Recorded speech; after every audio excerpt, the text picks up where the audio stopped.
ya. Iya. Anak-anak.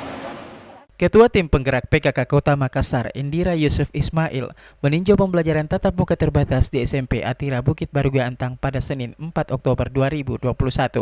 Dalam kunjungannya kali ini, ia didampingi Sekretaris Dinas Pendidikan Kota Makassar Amalia Malik, Camat Manggala, Andi Fadli, Lurah Antang, serta beberapa dari pihak SMP Atira Bukit Baruga. Ia menyambangi satu persatu kelas dan menyapa siswa yang sedang melaksanakan proses belajar mengajar.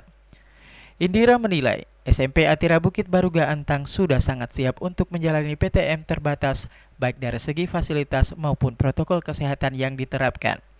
Guru dan siswa pun sangat antusias menjalani proses belajar mengajar di masa pandemi ini. Alhamdulillah Atira tentunya sudah sangat siap. Tadi juga dari penyampaian dari pihak sekolah bahwa sudah siap dari beberapa bulan yang lalu, dan sekarang trialnya kita udah keliling melihat anak-anak begitu semangat juga, guru-guru juga semangat, dan kita berharap karena mengikuti prokes yang benar, insya Allah ini akan berlanjut dan tentunya tidak akan ada lagi yang terpapar. Saya lihat semua memenuhi. Dengan fasilitas yang ada, Indira berharap SMP Atira Bukit Baruga dapat menjadi percontohan bagi sekolah-sekolah yang melaksanakan pembelajaran tatap muka walaupun masih dalam situasi pandemi COVID-19. Miftahul Kolbi, Fajar TV The Fajar Radio, melaporkan.